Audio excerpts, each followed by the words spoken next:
안녕하십니까. 맨눈으로 세상의 흐름 읽어드리는 와이타임 정세 분석의 축구길입니다. 중국이 이 반도체에 대한 디커플링, 그러니까 탈동조와 저지에 사활을 걸었습니다.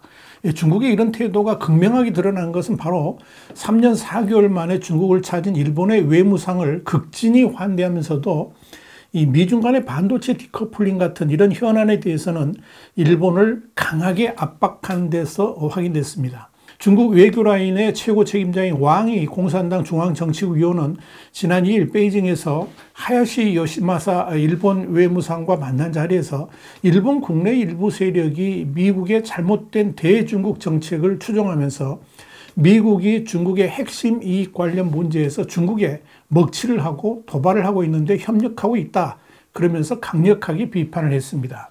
왕위는 이어서 이런 행동은 전략적으로 근시안적이며 정치적으로 잘못된 것이자 외교적으로는 더욱 지혜롭지 못한 일이다.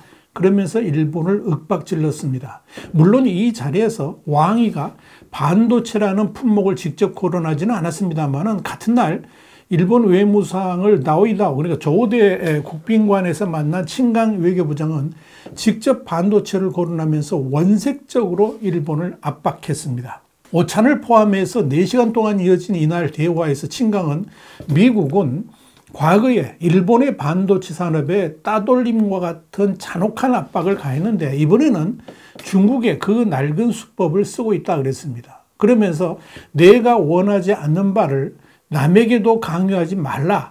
그러니까 기소불욕, 또 물시의인, 이런 노노위령공편의 구절을 언급하면서 일본을 압박한 겁니다. 미국이 과거 일본을 압박할 때 반도체 산업을 압박한 것 같이 중국을 압박하고 있다라고 주장을 한 것이고, 또 미국이 대중 반도체 규제에 동참하기로 한 일본을 직접적으로 비판했다라고 보시면 됩니다. 친강은 이어 똑같은 살을 베이는 고통을 겪었던 일본은 위호작창해서는 안 된다 그러면서 사자성어를 다시 소환했습니다. 여기서 위호작창이라는 게 뭐냐면 호랑이에게 잡아먹힌 사람은 죽어서 창기, 그러니까 귀신이 돼가지고 호랑이가 먹이를 구하러 갈 때 길잡이 노릇을 한다, 이런 뜻으로 나쁜 사람의 앞잡이가 돼서 나쁜 짓을 하는 것을 비유적으로 일컫는 표현입니다. 그러니까 미국을 호랑이에 일본을 창기, 귀신에 각각 비유하면서 막말에 가까운 발언을 한 겁니다.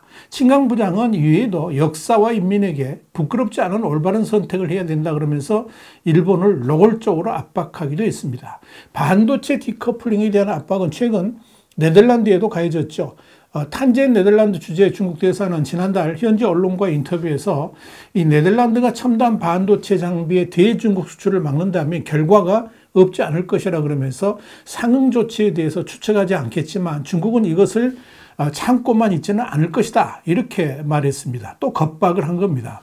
ASML이라는 반도체 핵심 생산 장비 회사를 보유한 네덜란드를 향해서 이 반도체 디커플링에 참여하지 말 것을 협박한 바 있었는데 이번에는 역시 반도체 생산 장비 강국인 일본을 향해서 중국이 강력하게 경고를 한 겁니다. 중국이 이렇게 일본과 네덜란드를 콕 찍어서 디커플링에 동참하지 말라 그러면서 이제 강력하게 경고한 이유는 지난 1월에 미국 워싱턴 DC에서 제이크 설번 미 국가안보보좌관 주재로 일본과 네덜란드가 미국이 지난해 10월 발효했던 대중국 첨단 반도체 장비 수출 통제에 동참하기로 했기 때문에 그렇습니다.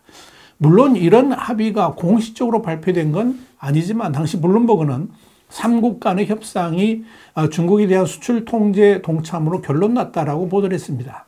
실제로 일본과 네덜란드에서 곧바로 구체적 조치가 발표됐습니다. 물론 중국이라는 나라를 특정해가지고 수출 통제를 한다라고 지목하지는 않았지만 누가 보더라도 그 대상이 중국이라는 것을 부정할 수는 없을 것입니다.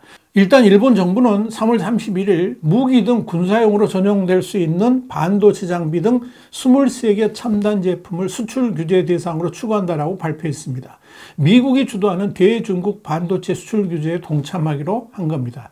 이들 23개 품목에는 극좌에서, 그러니까 EUV 관련 장비, 기억 소자를 입체적으로 쌓는 장비 등이 포함됐습니다. 이들은 회로 선폭 10에서 14나노미터 이하의 첨단 반도체를 만들 때 꼭 필요한 장비입니다. 이로 인해서 도쿄 일렉트론, 또 스크린 홀딩스, 니콘 같은 10곳 정도의 일본 반도체 장비 업체가 수출 규제의 영향을 받을 전망입니다. 일본은 세계 반도체 장비 시장에서 점유율 35%를 차지하고 있는데 미국이 40%고요. 그러니까 두 번째 국가입니다.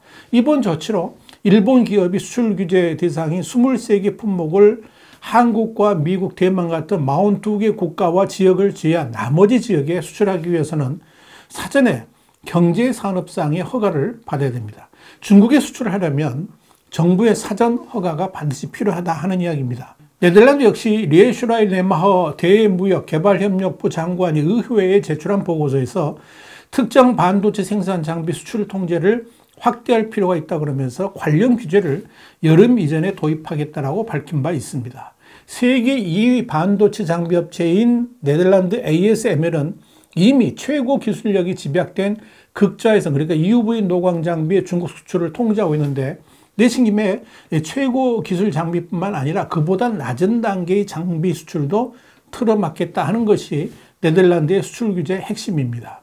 이와 관련해서 니혼기자의 신문은 일본, 네덜란드가 미국의 대중국 수출 규제에 동참하면서 반도체 분야에서 민주주의 진영과 중국 간의 분단이 선명해졌다 그러면서 일본의 조치에 대해서 중국이 대항 조치를 취할 가능성도 배제할 수 없다라고 보도를 했습니다.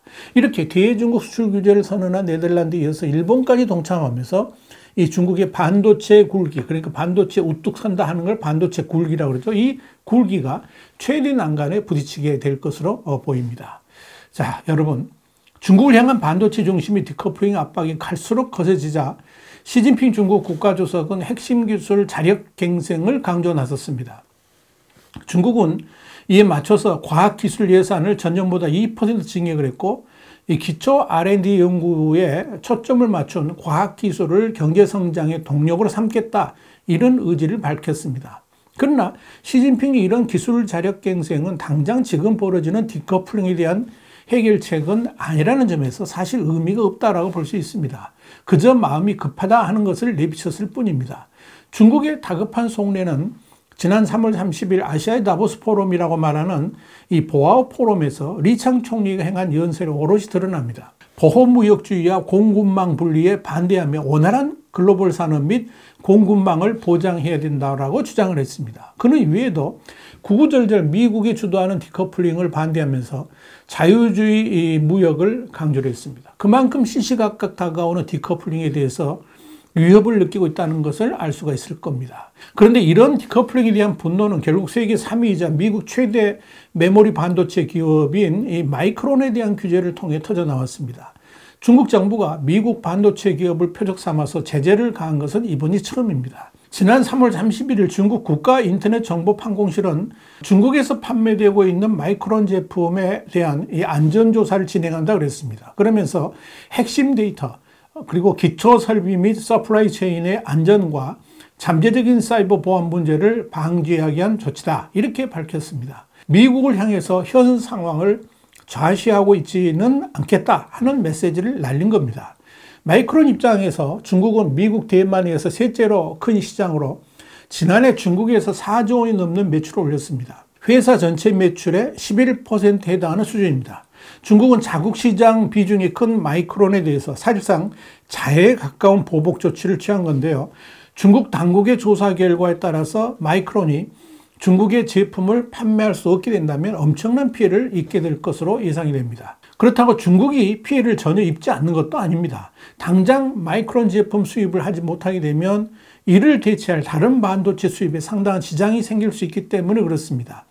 여기에 대해서 중국 반도체 전문 매체인 신주시는 2일 당국이 마이크론을 첫 규제 대상으로 삼은 것은 이들이 미국의 대중 반도체 제재 강화를 부추긴 배후 세력으로 보기 때문이라 그러면서 실제로 미국이 최근 내놓은 규제들의 최대 수혜자가 마이크론이다 이렇게 보도를 했습니다.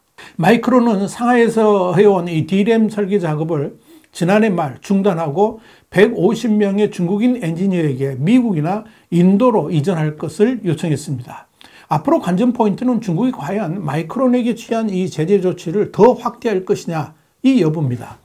블룸버그에 따르면 미국 반도체 기업 중에서 퀄컴의 중국 매출이 64%로 가장 높고 브로드컴 35%, 인텔 27%, AMD 22%, 또 엔비디아 21% 순으로 중국 의존도가 높습니다. 기업 입장에서 14억 규모의 중국은 포기하기 어려운 시장이지만 국가 안보적 측면과 미래 시장을 감안한다면 디커플링 조치에 동참하지 않을 수도 없는 것이 지금의 형국입니다. 자, 그런데요, 주목할 것은 이 마이크론에 대한 보복 조치가 단지 미국 회사만이 아니라 중국의 대규모 반도체 생산 시설을 보유한 한국의 삼성과 SK 하이닉스를 향할 수도 있다는 점입니다. 홍콩의 사우스차이나 모닝포스트는 2일 중국의 마이크론 규제는 한국과 일본 같은 주변 국가와 관련 기업에 경고 신호를 보내는 것이다, 이렇게 밝혔습니다. 물론 마이크론의 중국 내 판매가 중단될 경우에 중국 샤오미라든지 오포, 비보 등의 기업들이 삼성전자나 SK하이닉스로 구매처를 바꾸면서 단기적 이익이 생길 수도 있을 겁니다. 그러나 이건 어디까지나 일시적일 뿐이고 장기적으로 기술 자립을 추진하는 중국의 입장을 고려한다면 이 한국 기업도 언제든지 판매 금지 등의 제재 대상이 될 수 있다는 것을 잊지 말아야 될 것입니다.